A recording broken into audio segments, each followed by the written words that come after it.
Seattle Central Community College was born in the turbulent 60s, that volatile, combative decade when every rebel had a cause. The Vietnam War, race riots, women's lib, students' rights, you name it. There was enough action to keep the entire nation in turmoil. There was plenty of action at the corner of Broadway and Pine, too. Transformation of Edison Vocational School to a 2-year college called for construction of modern facilities and demolition of a landmark high school. The school hired 4 presidents in 4 years. Dr. Ed Kenneth Erickson was the first. Seattle was late in establishing a community college system, which the students in this area desperately needed. Today, it's hard to imagine Seattle without a community college. But 100 years ago, they were arguing about a public high school. State law prohibited higher math and foreign language in city schools. Those courses were the province of the University of Washington. But thanks to Major E.S. Ingram, first superintendent of Seattle Public Schools, the kids studied high school courses anyway. Despite the fool laws, as he called them, the first high school class graduated from Central School at 7th and Madison in 1886. Early Seattleites were proud of their first high school students. When Central School burned down, they immediately replaced it with a brick edifice and allocated the entire 3rd floor to the high school. They boasted about a vocational college prep curriculum and faculty to rival any East Coast city. They watched the Cadet Corps parade in the Armory and attended student body plays in downtown theaters. These were the gay 90s. Students tramped from every section of the city to gather in the only high school in town. No small task, considering the mud-oozing, wood-planked streets and horse-drawn transport of the day. Seattle was a boom town in the late 1800s. The city's population multiplied 12 times in 10 years, from a small town of 3,500 in 1880 to 42,000 in 1890. The influx of trade from the Alaska Gold Rush brought new businesses and industries to Seattle, and it also brought young families with children. Central School was filled to capacity. Superintendent F.J. Barnard was complaining about a crying need for a new high school. He envisioned a school in the suburbs, way out on Capitol Hill, where forests made way for grazing sheep and the grand houses of the wealthy. The Broadway car went north out to Volunteer Park, but everyone scoffed. How could heavy materials be transported up Pike, where no streetcar line existed? Besides, who would go to a school so far away? At last, the lots on the corner of Broadway and Pine were acquired.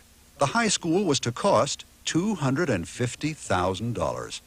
A lot of money in those days. Seattle High, later renamed Broadway High, opened its doors in 1902. Its first visitors, the faculty, were led by Professor Edwin Twitmeyer, high school principal since 1893.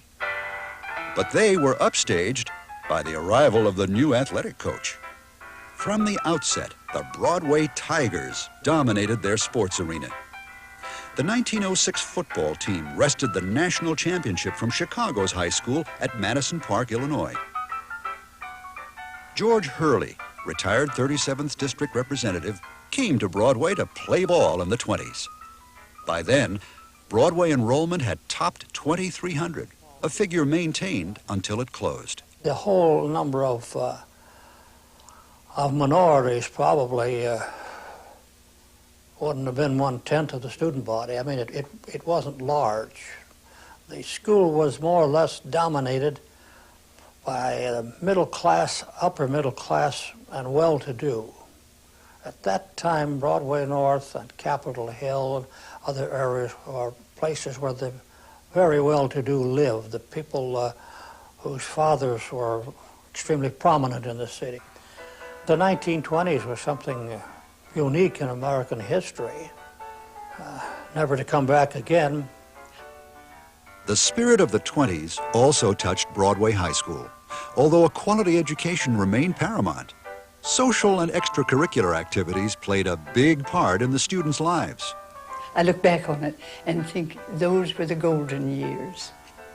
The extracurricular activities at Broadway High School were stupendous. When I tell you about the various clubs, you'll wonder if we had any time at all for the 3 hours. And then there was the girls' club and the boys' club. There was a club for everybody. But by the end of the decade, Broadway High and Capitol Hill were beginning to change. Seattle was still growing. More people were moving to the suburbs, and so gradually things were beginning to change. The crash of '29, the beginning of the bleakest decade in Seattle history. The school budget was cut by 1/3, but Seattleites were determined to keep their kids in school. Teachers took a voluntary salary cut. U.S. Circuit Judge Eugene Wright remembers Broadway in the '30s. Well, I was one of the editors of the Broadway Whims, a weekly paper that had a national reputation. In 1930, we had no annual because the students couldn't afford to pay for it. Not enough seniors were willing to pay even $1, and we were the only class for many years that didn't have one.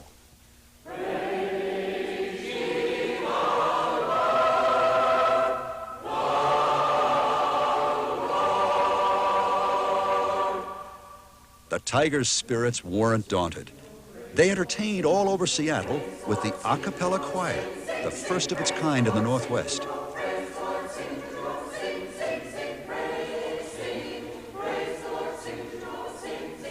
We were asked to sing in the various clubs, the Rotary, well, all of them, and Music and Art Foundation, the college clubs, University of Washington.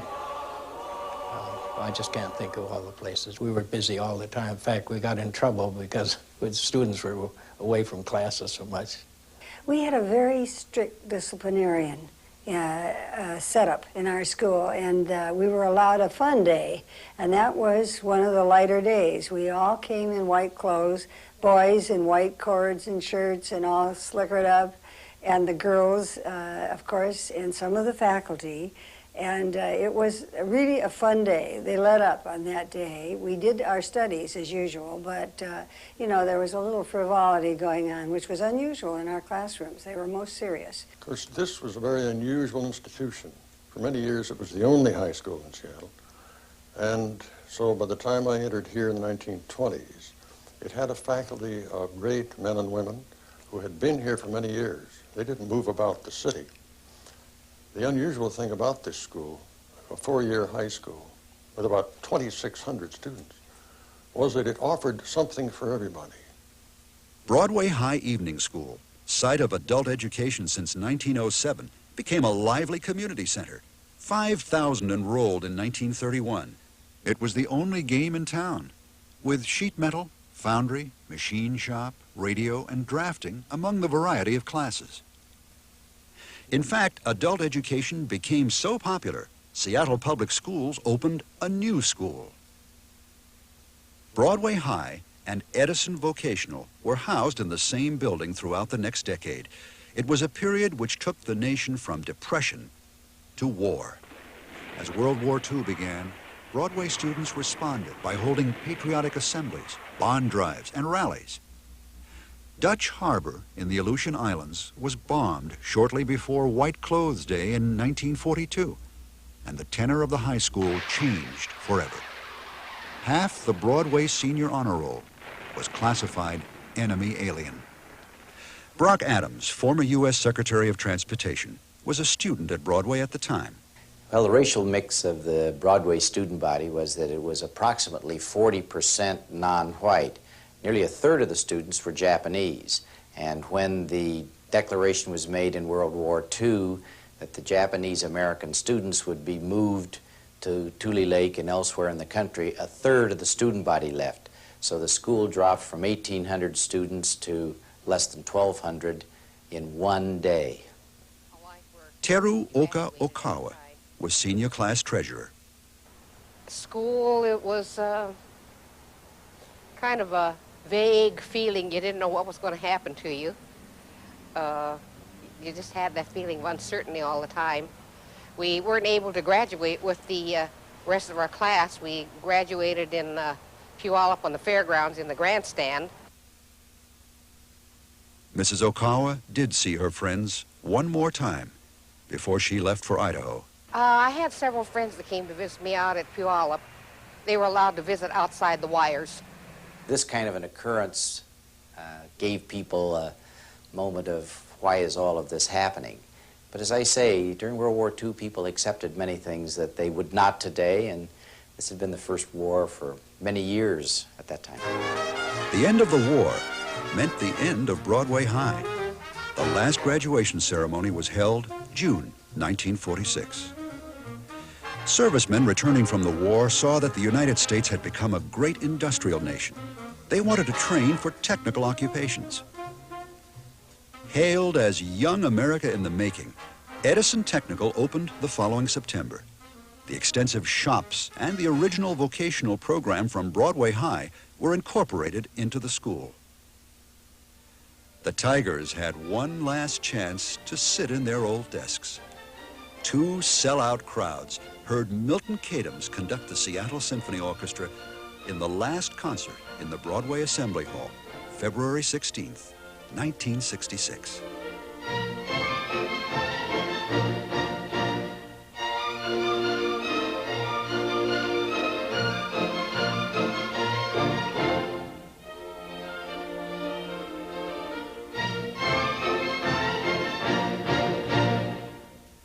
Removal of a state law prohibiting two-year colleges near the University of Washington had cleared the way. Seattle Central Community College opened its doors July 1st, 1967. We used any and all citizens in helping us plan the Seattle Central Community College. That fall, 13,000 students enrolled. They needed a lot of space. Old Broadway High and Edison formed the structure of the new school. Community service classes were at Washington Junior High. College academic classes were at Summit Elementary, and faculty offices were in nearby rental homes.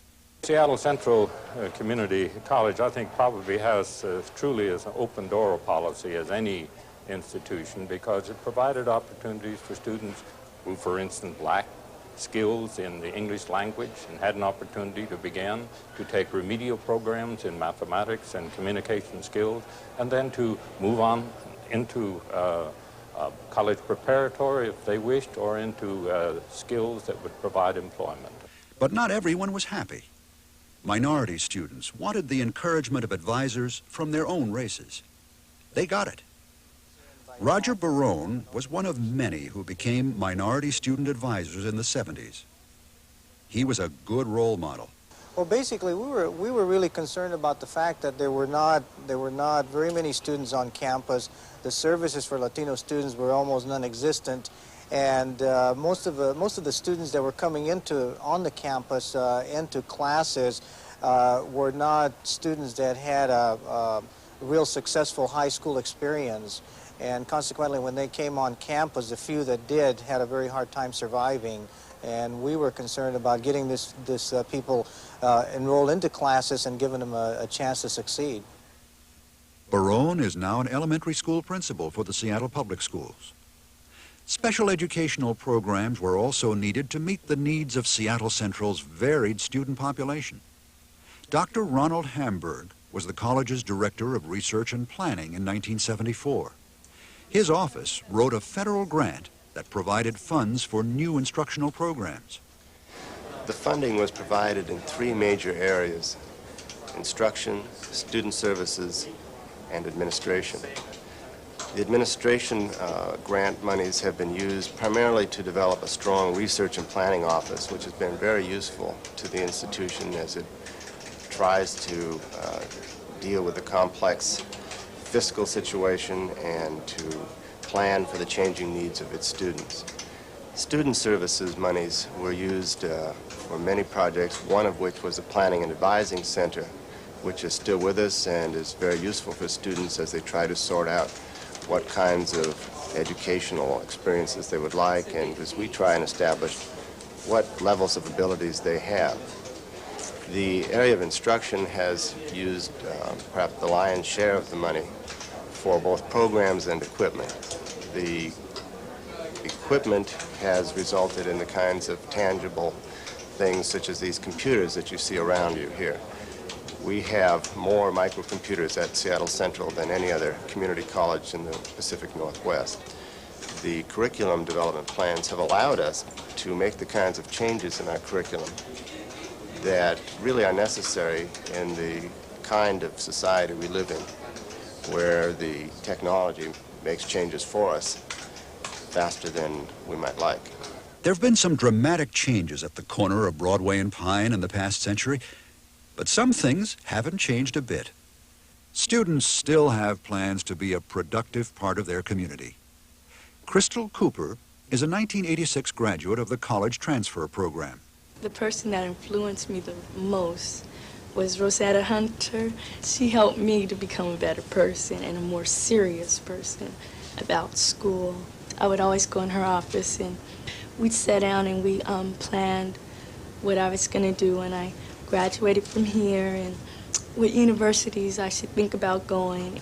I will be going to Howard University, that's in Washington, D.C. I'll be majoring in business marketing, and hopefully when I get my BA there, I'm going to come back here and go to Seattle U for my MA.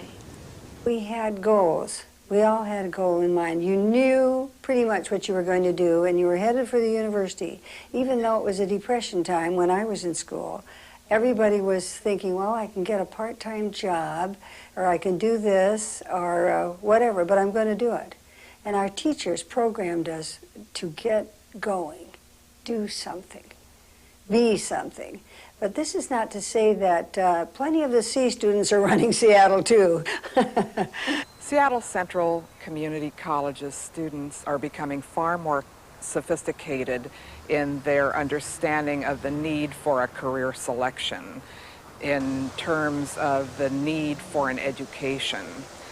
We're changing at such a rapid pace technologically that they have a good understanding of what is needed of them when they move into the workforce.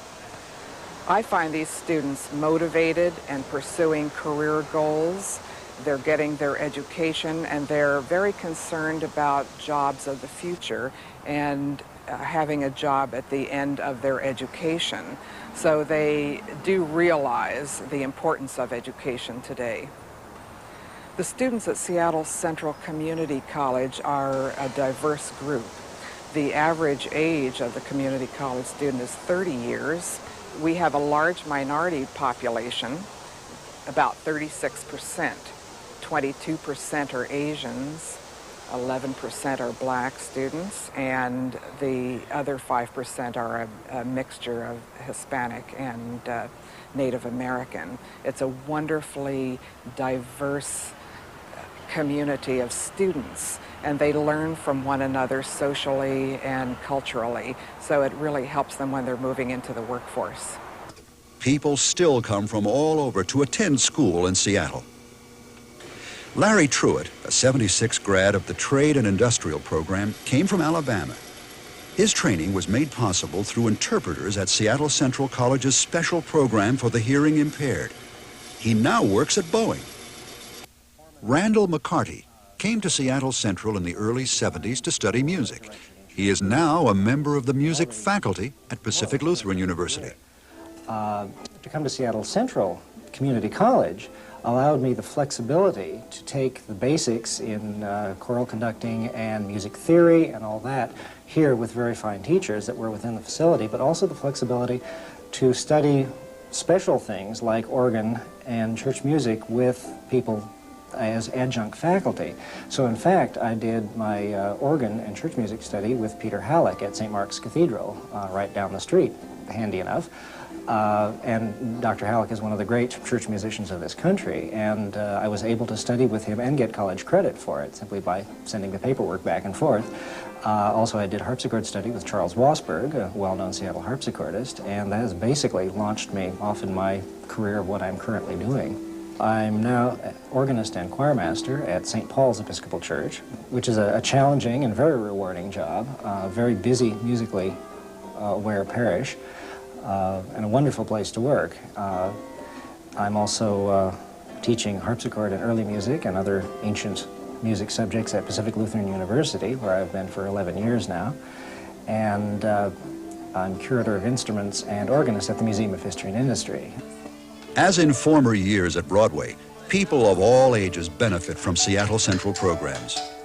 The Child Care Center serves parents who would not be able to attend school otherwise. A number of years ago, Stuart Olds, former president of the Broadway High Alumni Association, drew up the papers for a scholarship fund for graduates of Seattle Central. It was the thinking overwhelmingly by all of us who watched each other get gradually older and older in these meetings that all this enthusiasm really ought to have some useful, some productive purpose other and in addition to just getting together once a year and saying hello and electing a honored alumnus. Hyun Suk Park received the scholarship in 1985. I was taking first the ESL, English Second Language, because I'm from Korea. She now studies electrical engineering at the University of Washington. Ruth Gasm Haight passes Seattle Central when she rides the bus down Broadway. I feel very deeply about Seattle Central, the way they have included Broadway High School, not only by keeping the original building, but by remembering what the connection between Broadway High School and Seattle Community College. It means a great deal to us who were so closely connected with Broadway High School. The idea was to make it possible for people to do something permanently in favor of Seattle Central Community College, because we feel that, I realize they're a college and we were a high school, but nonetheless we feel a sense of there being a continuity of what we rather treasured in the old school. The corner of Broadway and Pine has been a center for community education since Seattle began its first expansion into the suburbs. Broadway High, Edison Technical, Seattle Central, all have been a response to change in a vital urban community.